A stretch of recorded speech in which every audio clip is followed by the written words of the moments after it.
Hello guys, welcome back to our YouTube channel Nursing Adda. आज के video में हम डिस्कस करेंगे यूटेराइन प्रोलैप्स के बारे में, जो कि एक फीमेल रिप्रोडक्टिव सिस्टम का डिसऑर्डर है।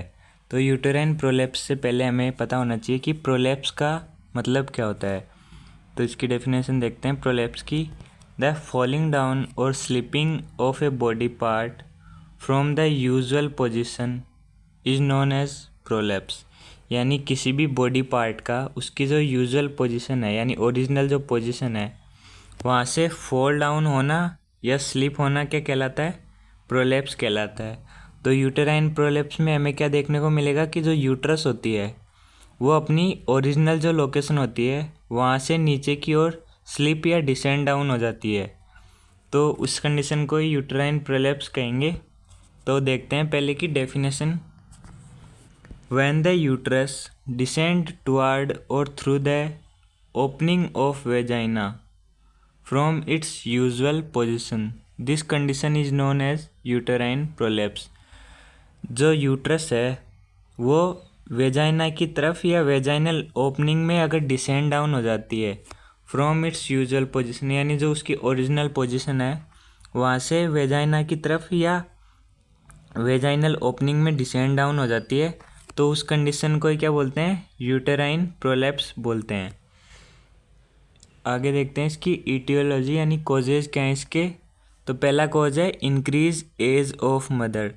तो बढ़ती उम्र के साथ जैसे मसल्स वीक होने लग जाती है तो उस कंडीशन में जो पेल्विक मसल्स है वो भी लूज हो जाती है, तो उस कंडीशन में यूटेराइन प्रोलैप्स हो सकता है। दूसरा है मोर देन 3 प्रेगनेंसी, यानी कोई ऐसी महिला जिसने 3 से अधिक बच्चों को जन्म दिया हो, तो उस कंडीशन में भी यूटेराइन प्रोलैप्स हो सकता है क्योंकि जो लिगामेंट्स होते हैं वो लूज़ हो जाते हैं। तीसरा है giving birth to baby large in size, यानी महिला ने जिस बच्चे को जन्म दिया हो वो जो नॉर्मल साइज होती है बच्चे की उससे अगर बड़ा हो, तो उस कंडीशन में भी यूटेराइन प्रोलैप्स हो सकता है। नॉर्मल साइज होती है बच्चे की जन्म के समय 45 से 50 सेंटीमीटर, लेकिन अगर इससे ज़्यादा साइज का बच्चा होगा तो उस कंडीशन में यूटेराइन प्रोलैप्स हो सकता है। नेक्स्ट है repeated heavy weight lifting. Heavy weight lifting के कारण हो सकता है। क्रोनिक कॉन्स्टिपेशन, अगर लंबे समय से कॉन्स्टिपेशन हो अगर फीमेल को, तो उस कंडीशन में भी यूटेराइन प्रोलैप्स देखने को मिल सकता है। अगला है पोस्ट मीनोपॉज वूमन। और लास्ट है ट्रोमा। अगर कोई भी पेल्विक रीजन में अगर कोई भी इंजरी होती है तो उस कंडीशन में हो सकता है कि यूटेराइन प्रोलैप्स हो जाए। ये थे इसके ईटियोलॉजी यानी कॉजेज। आगे देखते हैं डिग्री ऑफ यूटेराइन प्रोलैप्स। तो डिग्री ऑफ यूटेराइन प्रोलैप्स 3 तरह की होती है। वो डिपेंड करता है कि यूट्रस किस जगह तक डिसेंड हुई है, उसके आधार पे 3 डिग्री है यूटेराइन प्रोलैप्स की। तो पहला है फर्स्ट डिग्री यूटेराइन प्रोलैप्स। इसमें क्या होता है कि uterus prolapse occur at the level of cervical OS, यानी जो इंटरनल सर्वाइकल ओएस होता है वहाँ तक जब यूट्रस डिसेंड हो जाती है तो उस कंडीशन को क्या बोला जाता है? First degree uterine prolapse. Next है सेकेंड डिग्री यूटेराइन प्रोलैप्स।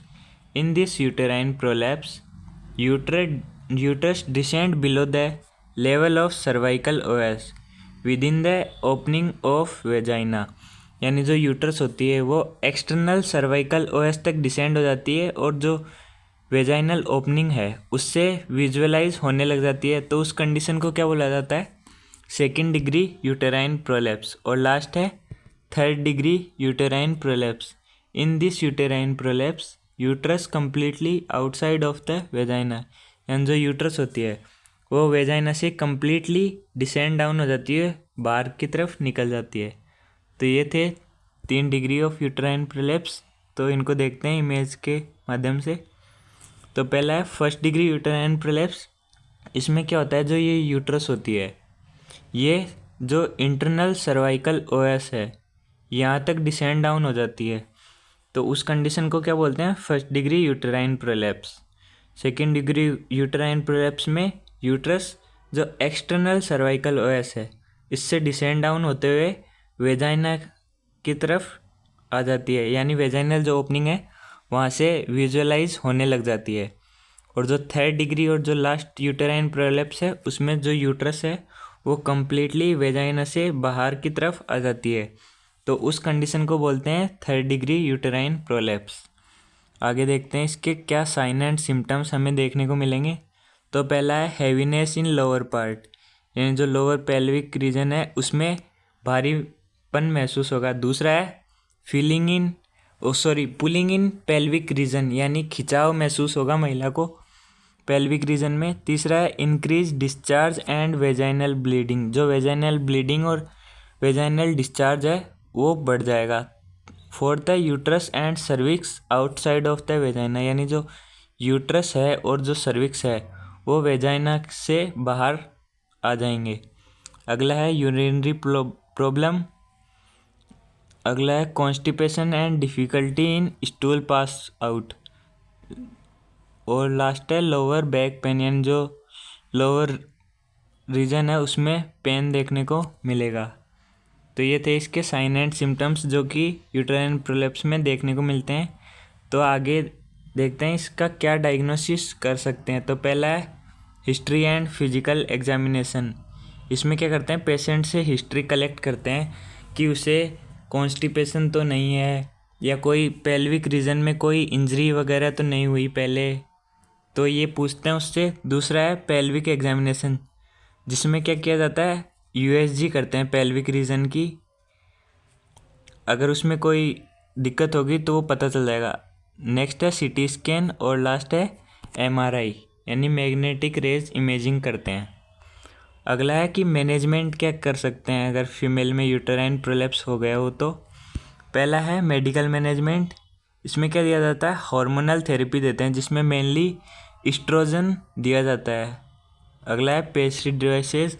ये क्या है, आर्टिफिशियल डिवाइसेस हैं जो कि यूट्रस को इमोबिलाइज बनाते हैं, और ये usually first degree uterine prolapse में यूज़ किए जाते हैं, क्योंकि first degree uterine prolapse start ही होता है, इसलिए उसको रिकवर किया जा सकता है। सेकेंड डिग्री और थर्ड डिग्री में यूट्रस ज़्यादा नीचे की ओर डिसेंड डाउन हो जाता है, तो उसे वापस उसकी ओरिजिनल पोजीशन पे नहीं रखा जा सकता। तो ये हैं पेस्ट्री डिवाइसेस जो कि कंडीशन ऑफ फीमेल होती है उसके अकॉर्डिंग यूज किए जाते हैं। जैसे ये सर्कुलर हो गया, और ये अलग अलग तरह के पेस्ट्री डिवाइसेज हैं। आगे देखते हैं, अगर मेडिकल मैनेजमेंट से पेशेंट को ट्रीट नहीं किया गया तो सर्जरी से कैसे कर सकते हैं। तो पहली है हिस्टेरेक्टमी। इसमें क्या होता है कि जो पूरी यूट्रस होती है, होल यूट्रस को रिमूव कर दिया जाता है। नेक्स्ट है repair of weak pelvic muscles. Weak pelvic जो मसल्स होती है उनको रिपेयर किया जाता है। इसमें क्या करता है, सर्जन जो होता है वो फीमेल की खुद की स्किन को या जो आर्टिफिशियल सिंथेटिक मटेरियल के ग्राफ्ट होते हैं उनको यूज़ करके पेल्विक मसल्स के वहाँ पे लगा देता है, जिससे कि जो पेल्विक मसल्स है उसको सपोर्ट मिलता रहे। अगला है प्रोलैप्स रिपेयर विदाउट हिस्टेरेक्टमी। इसमें क्या करता है, surgeon puts back uterus into normal position, यानी जो सर्जन होता है वो यूट्रस को उसकी जो ओरिजिनल पोजीशन होती है वहाँ पे पुट कर देता है। अब क्या क्या नर्सिंग मैनेजमेंट कर सकते हैं। तो पहला है avoid the constipation by eating high fibre diet and drinking more water, यानी पेशेंट को सलाह देंगे कि वो कॉन्स्टिपेशन को अवॉइड करे by eating high fibre diets and drinking more water, यानी ज़्यादा से ज़्यादा हाई फाइबर डाइट लें और ज़्यादा पानी पिए, जिससे कि कॉन्स्टिपेशन से बचा जा सके। दूसरा है अवॉइड हैवी वेट लिफ्टिंग।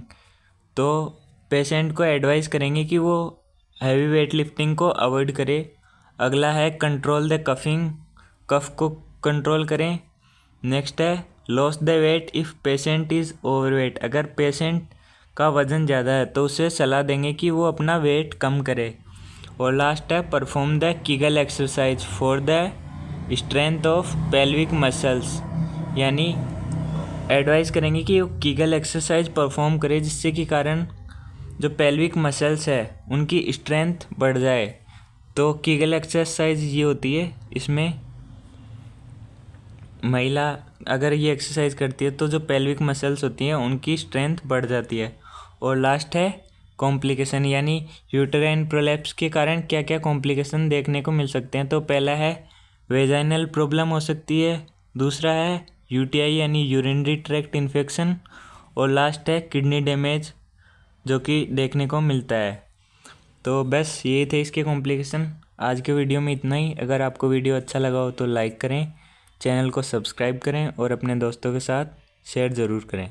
धन्यवाद।